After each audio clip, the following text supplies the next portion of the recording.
Hi everyone, and welcome to Project Die Hard Monday Mission Update. My name is Zita Iwoha, your host, and today we have um, in our midst our Abel Brian, who is the founder of Project Die Hard. And before we get him on to talk to us, I just want to introduce my nonprofit organization is Zita's Healthy Beginnings. And what we do is do our best to reduce maternal and infant mortality in the Pittsburgh, Western Pennsylvania area and elsewhere in Africa, precisely Nigeria at this time.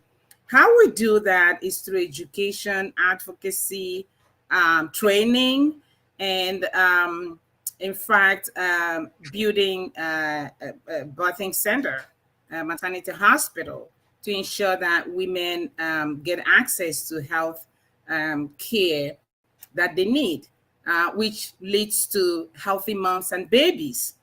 And we have really done this for the past 7 years. And I have that connection, special connection with what Brian is doing with Project Die Hard. And that is taking care and giving hope to our veterans. Our veterans in the United States have really given us a lot. They have given us hope. They have also given us freedom. They have protected us in so many different ways. And at this point, we want to pay it forward. We want to be able to support our veterans.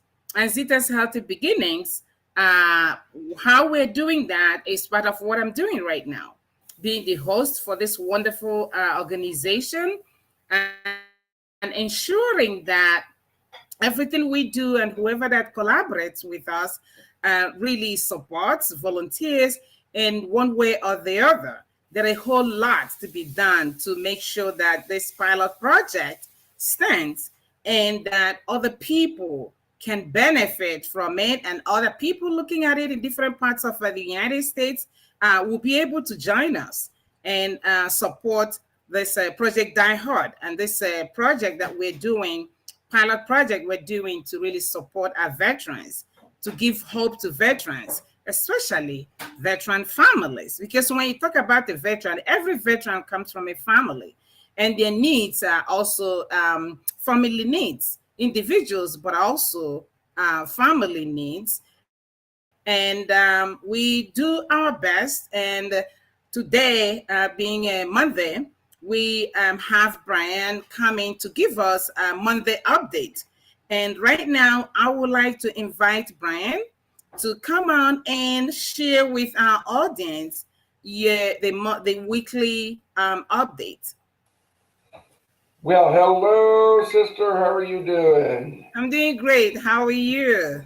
Well, we're busy, busy, busy. You know, the mission always goes on. I I'm know. just so happy and grateful for you, Emily, Kurt, the whole team that stands behind me so we can make this happen. Because the people have asked, we need an update. Well, you know how I am. I'm right to the point. Let me see if I can get this. Boom. Don't have any audio in this one, so I don't need that. All right, folks, here we are. It's the Monday Mission Update, right? We're going to cover our praise report, our upcoming events, our needs for the mission, and then frequently asked questions. Remember, we are a faith-based, scripture-led nonprofit organization with complete financial transparency. Our praise report is God is great all the time. That's our praise report right now because we got some things He's blessing us with, but they're going to take time to put out. We don't want to rush it and, let Satan get a foothold in here. So we're going to take our time. We're going to do it right. But our praise report is God is great all the time. Our upcoming events. Yes, Fellowship breakfast March 1st at the IHOP in Paducah, Kentucky. This month we have we got a politician coming. He wants to talk to us, and he's going to be answering some hard questions like, what are you going to do to save veterans' lives? Then we have our volunteer day. Oh, that's one slide I forgot to change. We're changing that to the PDH Give Back Day. It's going to be the same day every month. We're changing the name because it's more of giving back. Right? You have a talent, you have a skill, give back to us. March 11th, right? Come to a facility, swing a hammer, push a broom, sit, have a cup of coffee with a veteran. Or if you can't make it to a facility, find us on social media, share our mission, do something to move Project Die Hard forward. That's all we ask. Now, we got Hope Stock still. We're working on it, 23, July 28th through the 30th. That's our big one we're working on. Again, reminding people last year, we had 4 veterans come to Christ and 2 veteran marriages saved. So, in my book, that's a home run. Frequently asked questions. What will it cost to complete File Brush? Well, I used to have these big spreadsheets, right?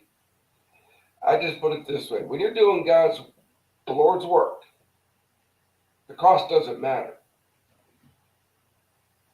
It doesn't.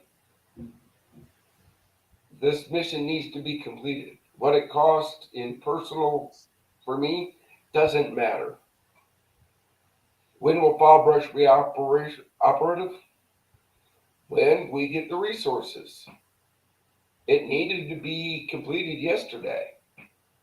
We are losing 44 to 47 veterans every day to that demon of suicide.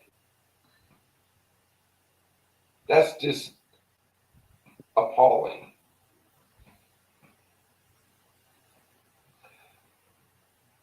Needs of the mission. Always volunteers. Step up.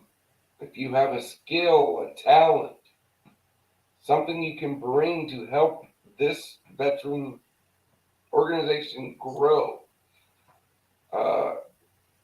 When you step on board, all I can say is thank you and God bless. If you're interested, email us at contact@projectdiehard.org. We'll have one of the team reach out, send you that volunteer application, and move on from there. Become a patron. That monthly $10, $20, $30. We ask for $22 at 73 cents a day.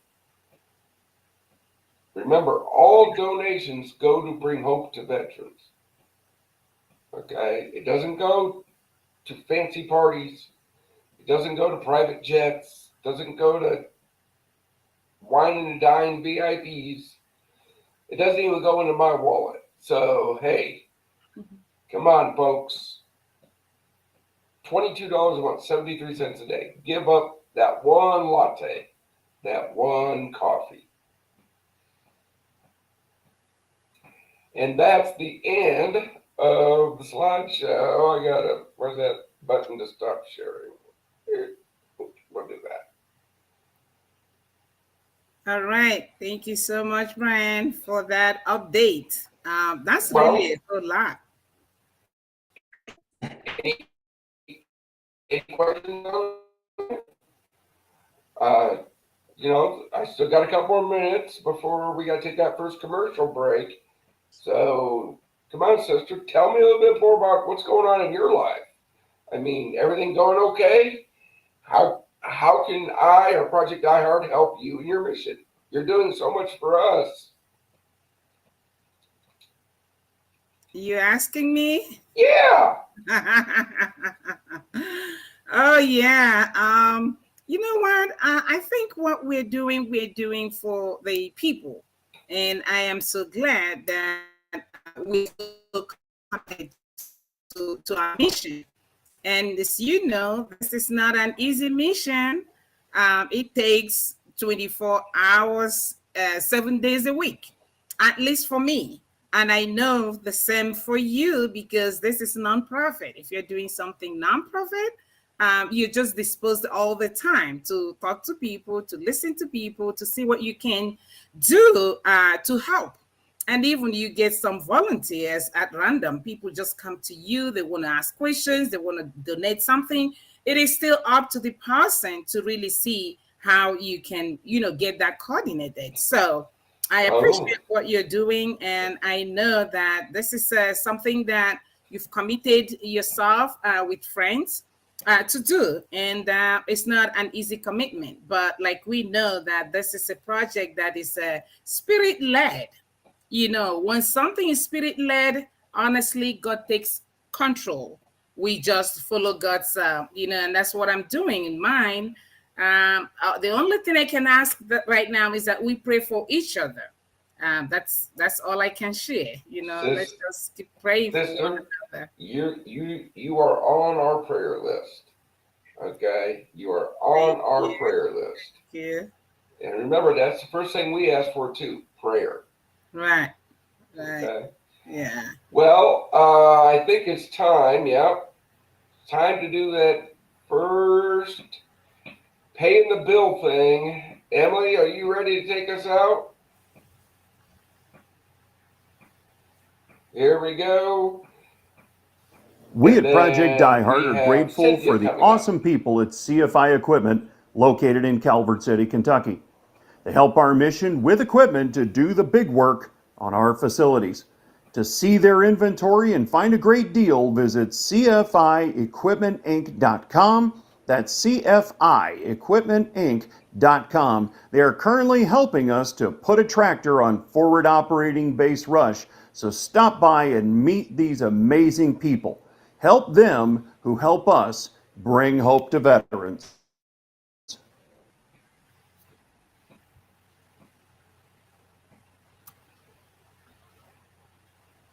We at Project Die Hard are blessed to be working with the Veterans Ranch. They are bringing free equine therapy services to our facilities for our veterans and their families. No one organization can do it all.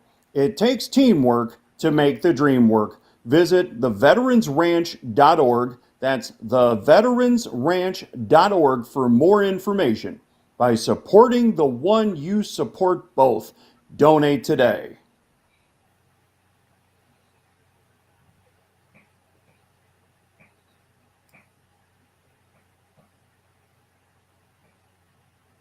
We at Project Die Hard are grateful for the support of No Quarters 1776. Are you looking for the perfect swag? Well, then you're in the right place. This veteran owned company supplies our mission with its products. So by supporting them, you support the mission and a veteran owned company. Visit noquarter1776.com today. That is noquarter1776.com and use code PDH22 to help us both bring hope to veterans.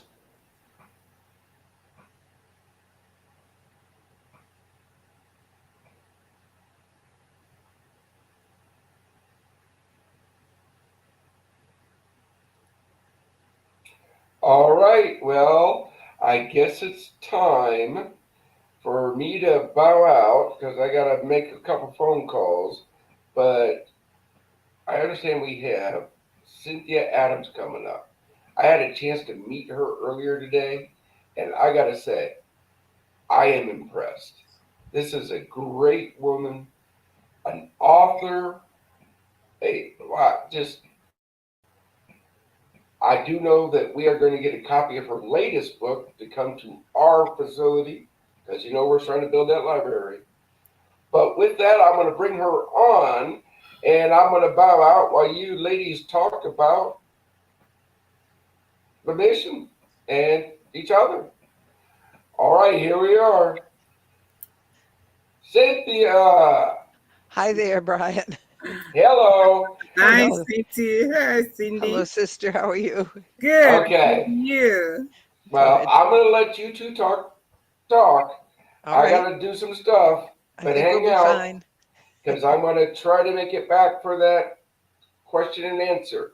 All right. So Right. remember, people, put your questions in the comments. We will see them, and if I pick yours to answer, I'll be glad to. We'll talk at you. Bye.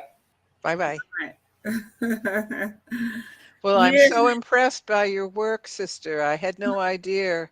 It's really commendable and heartwarming to hear what you're doing and very vital. Thank you. Thank you. I appreciate it. Yeah. And it's great to have you this evening with us. So please feel free to share with our audience who you are, All right. what you did, and what you're still doing right now, and actually how you're connected to Project Die Hard. Well, I think the reason I'm on this program is that my most recent book is about World War II, and it is a mostly true story which occurred in my mother-in-law's family, my husband's side of the family, and six young people who were growing up in Slovenia at the time World War II broke out. Each went in different directions but had extremely difficult situations, of course, because they were living in a war-torn part of Europe, which most of Europe was during the World War. And one of my mother-in-law's brothers was a prisoner of war in a Nazi concentration camp for 4 years. And about him, I tell quite a few stories, and it made a huge impact on me to learn about his life and the other ordeals of his siblings. So I very interested. My dad was a veteran. My uncle was my husband. I mean, I'm very interested in serving veterans anyway, but this book just made it more immediate for me, more poignant. Mm, Um, Before this, I was a professor and wrote, you know, things like textbooks. But when I retired, it was time to get into a more creative mode and see what my head wanted to talk about. wow. Wow. That's really great. Thanks for coming and for sharing. Wow. So, what did you find most touching when you were writing that book? Well, how may I plug it? It's called the Oh, Red yeah. Toque. Please. Oops, I never know which side to do. The Red Toque Okay. Red or talk. Toque. It can be pronounced either way. Um, just that the love the family had and the closeness they had, and they lived in a very agrarian society where they farmed and ate what they farmed, or they traded with their neighbors.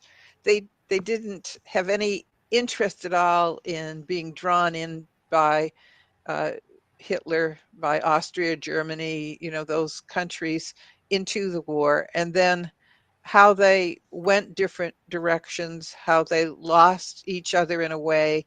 Some of them ended up in different countries after the war. Some of them had horrible things happen.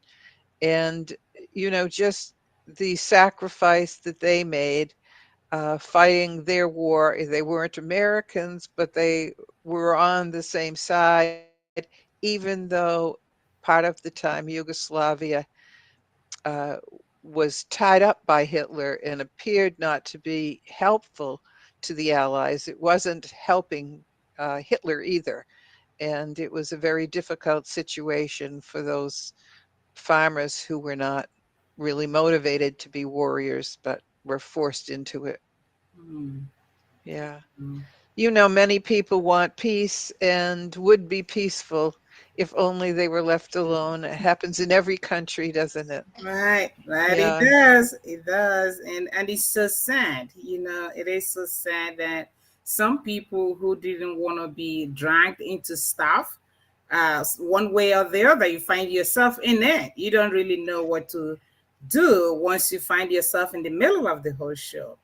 And one thing about war that actually bothers me a lot is it really destabilizes the family, That's right. individuals to start with. Then you have family destabilized. Then you have the society, and then the community falls apart. And you find people who have lived together with even their neighbors now become all of a sudden enemies. And Yes. through war, people go separate ways, and sometimes they might reconnect, but it's really hard, because of suffering, experience, and stuff like that. People tend to get separated, and that is really not good. Then you have to start dealing with not only the war, but then the separation that you have, from your Yes. family. And then it takes a while to really get through it, and you never, some people never see their family together anymore. Well, that's right. It's so traumatic, it's so painful. And I know that a lot of our veterans have traumatic experiences, Oh, and I know terrible. some lost family members that they cannot reconnecting. It becomes a problem, and that's what causes some of this tragedy we see today of people committing suicide, because they feel, coming with that whole trauma, they feel they don't fit in the society anymore, or society does not understand them. And they can't even connect to the family they knew prior to going to, war. So then people get frustrated, and what else do you expect them to do? And that's so sad. But I'm so glad that Brian is actually offering, through this nonprofit, offering hope and calling on all of us to come see how we can rally around, and volunteer our time, volunteer our energy, just be part of it in any way possible, to make sure that we give it forward, to thank them for what they have done, for all the sacrifices they made, and to let them know that yes, you still belong. We still care about you. We want to know your story. We need you to share at your comfort level, and that really brings that, closes that gap in a way, and helps them to understand that yes, even though that we've lost others, but there are people who are still attaching value to who we are and the sacrifices we've made. Well, I think everything you've said is spot on. I know quite a few veterans because my classmates were called into the Vietnam War, and I'm back in that era. Mm, Um, and whenever I say something about veterans on social media or anywhere, they are so grateful for the support. It means a lot. Even though I always think, well, of course they know we're grateful. We're their friends. We have a good relationship, but they need to hear it. And no one ever knows how much they've seen. Some folks, many folks, leave the war with the PTSD, with mm, other kinds of problems related to the trauma they've seen, and they deserve and get attention, but they may not get enough. That's why we have to keep publicizing right, suicide prevention, right. reach out, we're here, call someone, because, suicide is so permanent. And as a psychologist, I always used to say, no matter how bad you feel today, you have a chance to feel better tomorrow, but Mm, not if you do something like suicide, if you do mm, something that's going to totally erase the hope of your family, your friends, and just causes injury for everyone else too, right. because you're not worthless. You're very important to them. Mm-hmm, And it's, you show up and they'll be there for you. mm-hmm, mm-hmm. Yeah. So, everything you're saying is so important. You can't say it enough. You can't have enough Mm, programs that support veterans. I go to several coffee hours with the veterans in our community, and I know that they're just always glad to see somebody who's there as a friend, mm, and we'll talk to them about the war, have a donut.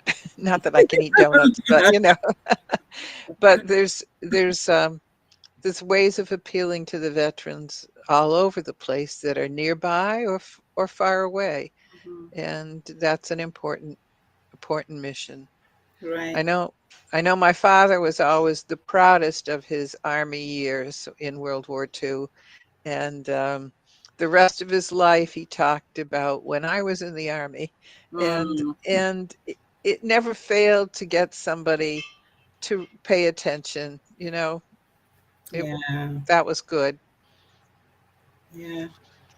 That So is really great. Yeah. I'm glad that there are people like you who are still, active, remembering our veterans, finding ways or creating ways to make that connection with them. Isn't really easy, but we have to all make time, find ways to do that. I remember a couple of weeks ago, I went to my local church, and this guy was supposed to. I think he was sitting at the pew, but at the edge. And come time for communion, unfortunately, he needed to stand up, for other people to pass. And I noticed, of course, that he had his walker, and it was, for me, it was practically impossible for him to get up and then move. So what I did then, I motioned for other people, let's just walk around, go through the other pew. mhm. So when I came back, he said to me, "Oh, thank you so much. Once upon a time, I was able to really do everything. But since after he started with, I'm a veteran." I'm like, "Wow, thank you so much for all you did." Then he started sharing his story with me, that once upon a time that he was able to do that. But right now, this is where he is. And I'm like, you know what? We still value you. We still love you, and we really appreciate the gift you are to us, and to your family and to the whole society. So, I mean, that may not be a huge thing to him, but I can bet he recognizes that someone else appreciates him. And so, I'm sure your words were like honey on his tongue.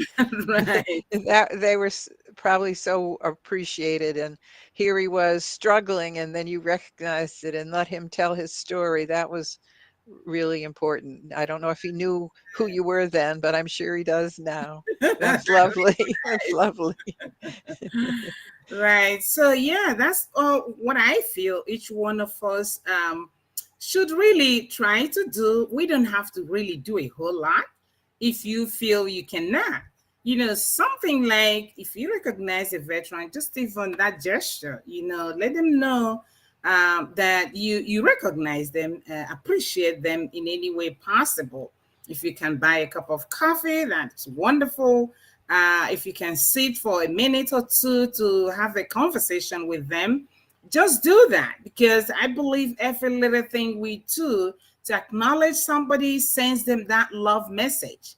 And you They, don't, yes. And I was yeah. going to say, you don't know which Mhm. day it is really most needed, because you could think that somebody is doing fine, and you'll find out later that the fact that you smiled and said something to them that day changed a plan they had that was not going to be good.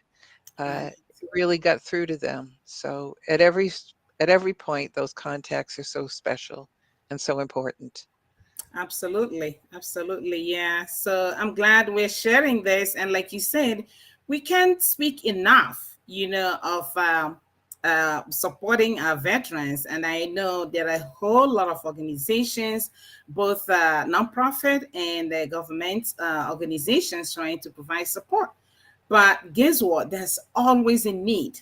There's always a need. So let us not just take that for granted. Just know that wherever we find our veterans, they have a need that they might not verbalize to us until one gets connected, establish that relationship, and then you see people opening up. to even share, share what they've been, this burden they've been carrying all along, and that to share quality time with us and with other people who are really interested in listening to their story. Only allowing somebody to really share their story is enough. You don't really have to say anything or do Right. anything, but that time you're spending listening means a We whole lot to people. Yeah. Just showing up can, Yes. yourself. Exactly. You show up, and then they count on you, and things Exactly. happen. You Mm-hmm. find out who's inside there. I know the first time I went to speak to the veterans about this book, I was amazed that there were actually some World War II veterans in the room. And those folks were older than my dad would have been, and really still there and still happy to talk about the war because somebody was interested in their war. Mm-hmm. And they said, you wrote about being in a in a POW camp. Well, we could tell you some more stories. And I said, tell me, you never know. Right. I could improve on everything, anything. Right. Right. But I wanted to hear what they had done and Mm-hmm. experience. It was very special to me. I guess it was like seeing my father again, to be Yes. around them. It was Yes. very Yes. nice. Yeah. And I'm sure wherever your father is will really be smiling, and saying, yes, I got a daughter who is sharing, not only appreciating his own services, but the services of other veterans, all over the United States. And that's really awesome. I know that would be important to him, Right. certainly. Exactly. Yeah. Yeah. Yeah. What, So, yeah, yeah. go ahead. I was going to say what happened with our family in Slovenia was that they were all on the side of the Allies. So they had to go to different countries in order not to be swept up by the Nazis. Mm, But they were all very, very good Catholics. The Catholic Church in Slovenia is very important, and they were raised in parochial schools, and they had, been good Catholic kids. I'm not saying Catholicism is the answer. I'm just mhm, saying it was their way. And when Tito came in to Slovenia at the end of the war, because the communists had been on the side of the Allies towards the end, and they were being rewarded by being given this country, by being given the 3 countries or 4 countries that were Yugoslavia. Tito then took over with a very communistic bent. And what he did at the end of the war is a big part of my book because he committed horrible atrocities to anyone who hadn't been with the communists during the fighting. He assumed that they were the bad guys and he had permission from the Communist Party to get rid of them. And about 125,000 people in a small country were slaughtered and buried and hidden away at the end of that war in Slovenia, just like we see in the Ukraine. When you go back in and the communists have been there, they have buried people in ditches and in buildings. I mean, I don't mean to upset anyone. This is supposed to be an mhm, uplifting show, but that happened there. And part of why it's not, quote unquote, just a World War II book, it's about a very special country that went through some extreme times with the communists at the end of the war, when everyone should have been rejoicing. But right. Yeah. everyone was displaced, and Mhm, if they were Catholic, they weren't appreciated by the communists. And, religion wasn't. oh, yeah. It isn't. Mhm, So mhm. anyway, that was Really, yeah. I mean, you're sharing what happened and it's a reality. And that's why people who really understand the devastation that war brings try their best to stop it. that's right. Stop it, prevent it. Whatever you can do, please stop it. Because we all know, whether we want to acknowledge it or not, there are all kinds of havoc. It wreaks havoc in people's lives families and a whole nation.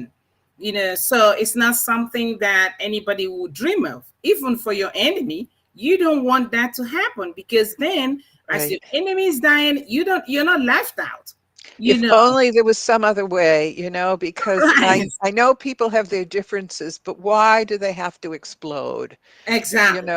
Yeah. And maybe women would be just as bad if we were in charge of the world, but I know mothers and women in general are usually very much softer on the issue of war than most of the gentlemen are. And women fight, I know that. I'm not trying to be sexist here, just expressing a perspective Right. that you and I might have that maybe some others don't have.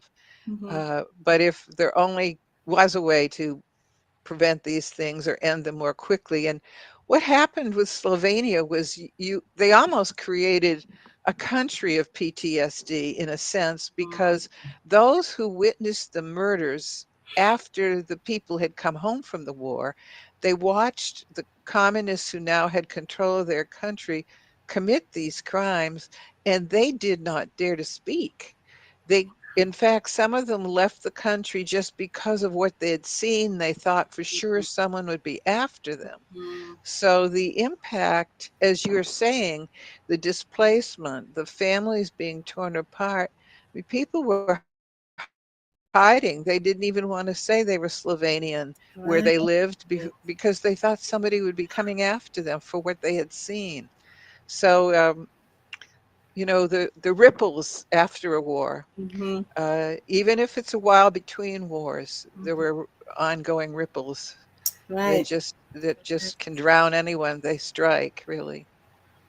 And the truth of the matter, and I think some of the veterans will also agree to it, is that even with war, we don't really come to the solution. Even with that whole war, all we end up doing is to really traumatize more people, and the life of more people, Yeah. and still, not really come at make peace with the whole thing. I have read, I'm sure you have also read a whole lot of books that talked about wars and this and that. It still did not solve it. Some years down the road, the whole thing starts all over again. And you're like, oh, so after all this war and killings and all that, you people still did not come to, an agreement. So, and dialogue, I always believed in dialogue. I just believe that if we spend time talking to each other, speak more, talk more than really use that machine gun of your mouth. Talk about it more than being physical. I think it is better, and I think women do that better than trying to be physical. That doesn't really solve problems. At least that's my own opinion. Well, Um, I think there's not much gain by a mhm, bloody warfare if you right. really could measure it. And if you do believe in peace and you do believe in harmony, Hmm. and if we all had a little humility. Sometimes I think the ego causes more trouble than it's worth, and people can't be the one to say uncle or the one to lose or the one to step back for fear they'll be seen as weak. But, Hmm. really, what are you gaining? I know. Yeah, Yeah. yeah, Yeah, so thank you for sharing. I also have a question for you. Did you? I know you've written other books before this one. yes. So can you take us back to some of the books you've written, and is that possible to share a little Sure, bit? I can talk a little bit. Well, the first one I wrote was called Italian Spices, Memoir.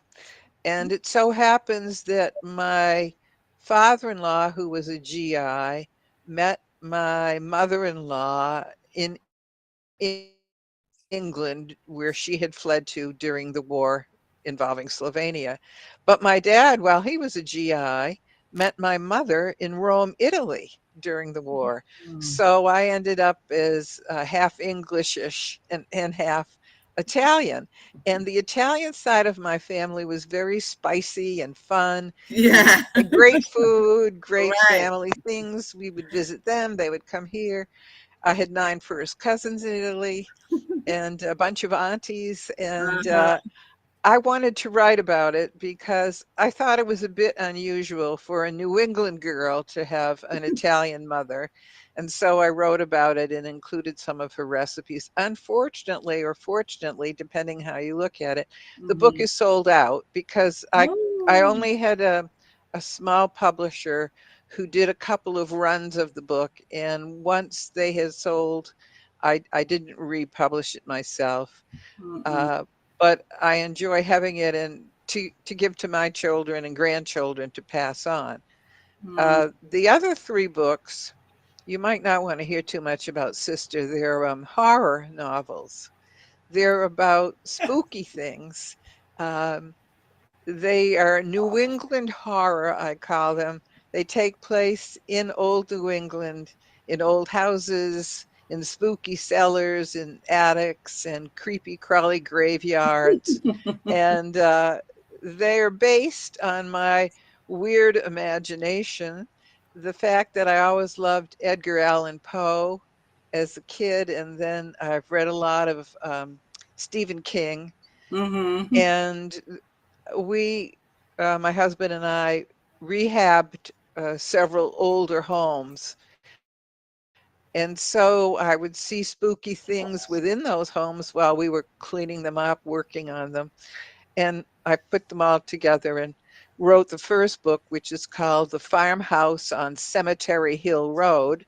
And I think that's here. And then, did I say something wrong? No, no. Sorry. You had to leave me. The No, no, farm, sorry, sorry. the farmhouse on Cemetery Hill Road. Um, Okay, the farmhouse.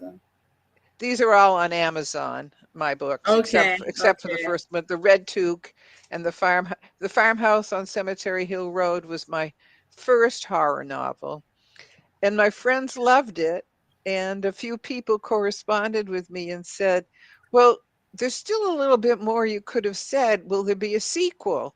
And I thought, well, gee, maybe not. But then the pandemic was there, Mm, and what are you going to do to stay busy at home? So I right. wrote The Portal, and The Portal is the sequel, the first sequel to The Farmhouse on Cemetery Hill Road. And Mm, after The Portal, I had one more horror novel in me, so I concluded the series. So it's a trilogy, and that last one is called Ah Grace. And it's it's Ah Grace. It's a girl's name in the story, but it is a very good book for women to read. I think there's a sense of empowerment for mhm, women when they read this book. It doesn't, mhm. it ends on a much better note than you could imagine a horror book, Right, you know, right. doing. So, Mm, wow. uh, so those are the 5 books I've written for fun. I've written a textbook that is, to help future health professionals know how to deal with the emotional side of the patient, because most of my students were going to be dietitian, laboratory scientists, anyone who had to interact, nurses, pharmacists, who had to work with patients, Patience. needed to know what they might be going through. Right. And that made a nice leap into understanding PTSD when I was out in the Mm, field for a while. Um, that I'd been teaching it, and I could really learn to practice what I taught. right. Fortunately, it worked out okay. But Good, good. it's Yeah. been interesting. Wow. I know you've really written books and literally different, parts. A different genre every time. Yeah. Yeah. That's really interesting. That's interesting. And you have your information. Is it possible to put your information on the chart so Now, that how do I do that here? Do I put it in the chat? Yeah. So What did you I'll say do, what that? I'll do there is put my website. How would that Oh be? yeah, that's what I mean. Yeah. Put the Okay. website so people can find you because this is interesting. Yeah. It's getbooksbycindy.com. Okay. Okay, good. It's Good question. simple, and if you remember my one of my first names, I use several names when I'm writing, but it you can Okay. find it all under Cynthia Adams on Amazon. But getbooksbycindy.com will Mhm. review what's in the books, and there's also a button there that it says buy now or buy this book, and if you touch it, you go right to Amazon and you buy it. It's the same price. Okay. I am putting some money into Wounded Warriors, which I know may be a little bit. Some people have different favorite charities to help veterans. Mhm. That was the only one I knew much about at the time I was announcing a charity, but this portion of the proceeds from the sale of the Red Tube do go to help Wounded Warriors.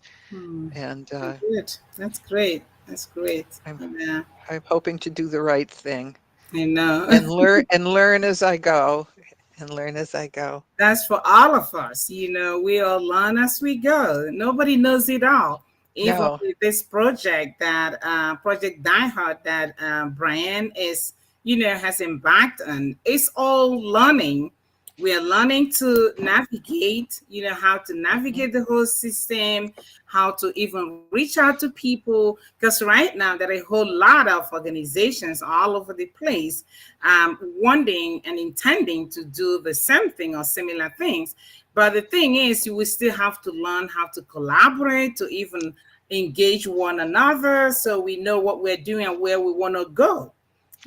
So That's right. I mean, I think instead of yes. competing for the same dollar, if you Mhm. can work together or find Right, those that you trust enough that they're right, really their mission is the same as your mission or just about the right, same. right. Somebody's ego may have to shift a little, but Mm-hmm. you can do probably better with a little hard work to Right. coordinate. Yeah, Right. it is hard work. Yeah, it also gives the people, the consumers, so to speak, an idea that, okay, these people are here for the same purpose. They're not trying to, maybe lord it over us. They're just trying to see how they can support us, and it makes it easier, really. Rather than dealing with one person today, now another organization pops out here and all that. I keep saying that to even my clients, to let them know that we're all here to support you guys, men, women, and children, and actually families. So any opportunity we get in really collaborating with other organizations, that will really be helpful, because then collectively we can support you and know what we're doing, instead of this person is doing this little bit here and the other person is doing a little bit there, and in the end it's like we're not catching it, but As long as you know that that other organization is as honest as you are, yeah, and that's true your too. donation close to 100%, if not 100%, somehow can go towards the good of the people you're wanting to help, Hmm. then you can collaborate. Hmm. It's when somebody seems to want a little too much, a little too big a piece, then Hmm. it makes it more difficult. Yeah. True, and we're dealing with human beings. We all know what that means. So You got to be careful. Keep your eyes open, I sister. know, right? Right. No, I get what you're saying, and I have really fallen a victim in a few occasions. So right now, I'm being more careful, honestly, to know what I'm doing and who I'm working with. Well, Yeah. I see you as a very nice person, and I think somebody could take advantage of that if if you hadn't already caught on, huh? Yeah, Yeah, exactly. yeah, yeah. Well, Yeah. good. Well, good. That's wonderful. So thank you so much for coming. It looks like Brian said he is, I think he got busy with other stuff and he is not coming back, although we have Okay. about 8 minutes. So is Well, there any other thing you would like to talk to us about in general, knowing that you have all these experiences, especially as a writer? um, well, I did get a question through the Authors Guild, to which I belong as a member. Some high school child, kid, young man, I guess, I should say, wrote to me and said, "How do you get into historical fiction? I want to know how to write about history." And I said, the most important thing is that you read about history. You've got to read and read and read to understand even where things are on that spectrum of history. Mm-hmm. So when I wanted to write about World War II, I didn't think just because my dad had been in that war that I knew anything much about it. And so I read, in fact, I'm probably one of the few novelists who puts the bibliography on her website, but I did. I thought the books I read were so helpful that I posted them on my website. So anyone who was interested in that could that area, that part of Eastern Europe, could learn more. But I told him to read a lot of history, and then once he thought he knew the part of history he wanted to write about, he could focus on that because it gets a lot more detailed. And if he could, possibly to visit that country and to speak with any people who might be living from that era, because finding somebody who experienced it or whose big sister experienced it that will really know what you're talking about uh, is a very important factor in producing something that's accurate and yet has feeling. You almost have to capture that feeling, Mm-hmm. you know, from other people. You can't just get it from reading. So that was my advice to him, and I thought that it was a good question from him. How do you get into it? Right. But I know a lot of young people who want to be writers who don't want to read. Yeah. And it's that's tough. I did just put the Farmhouse on Cemetery Hill Road has just Mhm. come out as an Audible book. So Oh, it's on audio. Every place that sells audio books sells it now. It's just come out. oh, that's great. Also, you can get it through Amazon, but you can get it through Barnes and Nobles and Nook book. It's just there Mhm, if you request it.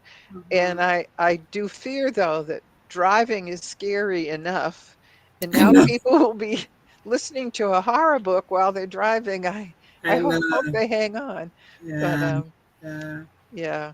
yeah. Well, I think they have that. They may have to have the caution placed on it. So Jump. so you don't have somebody suing you tomorrow No, saying, I don't think so. Audiobooks has to consider what they're doing at the time. Yeah. absolutely, absolutely. And on another I think it's an interesting note. If anyone in your audience happens to be Slovenian, it's an interesting note because the Red Toque is now being translated into Slovenian. The- Oh. So it's about that country. They have a unique language, Hmm. and oops, we expired. We did? Well, it went away. I can hear you, but I can't see you. Oh my gosh, what happened? I don't know. It's about 8:30. Do you suppose we ran out of time? Um, no, not that I know of. Emily, are you there? Yeah, we can see you, Cynthia.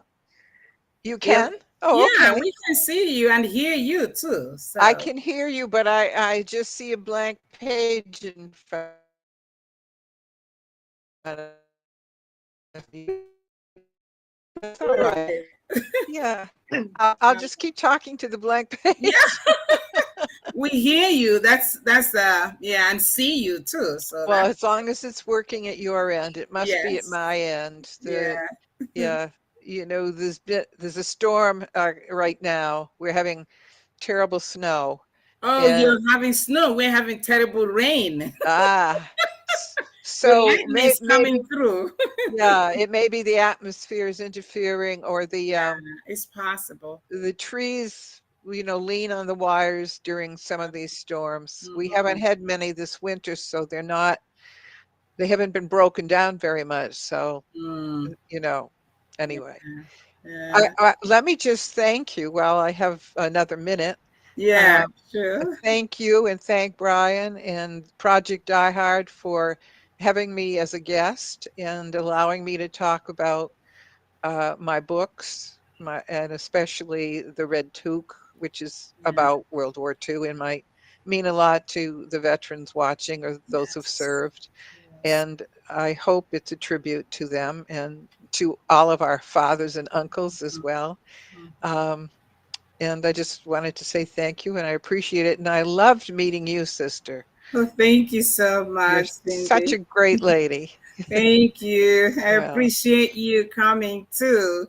Yeah, and sharing with us. That will really help us and help our veterans to know that, there's that kind of resource out there that they can check out.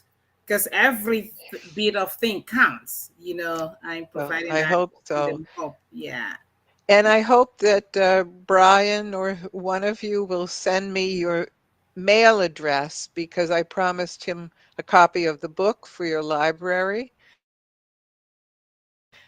And Oh, I will send the book along as soon as I get the proper address. address. Oh, great, Yeah. great. Thank you so much. I know Emily will do that. Emily will send you that information. Wonderful. Yeah, Thank thank you, you. Emily. Thank you for all your help. All right. Thank you so much for coming. And Okay. hopefully, we'll have you sometime in the future to join us and, share with us one more time what is going on, the updates and stuff. All right. I'd be delighted to. Thank you. All right. Thank you. Have a blessed night. Thank you, sister. Good night. Good night. Bye.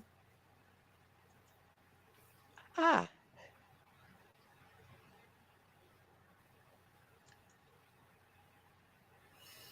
All right. So thank you all for staying with us and listening to Cindy Adams talk to us, sharing all kinds of information, especially in her books. And the one she wrote about the World War II is very informative. So please reach out in any way possible to get a copy for yourself. And right now it's 8:30 and we are wrapping up. And we're glad for the time we've spent here this evening. And we really encourage everyone to please reach out to Brian, Emily, or myself if you have something to share with us with any questions or even support. Let us know how we can help or collectively give hope and support to our veterans. Thank you again and have a wonderful rest of your night. Until we see you next Monday. Bye.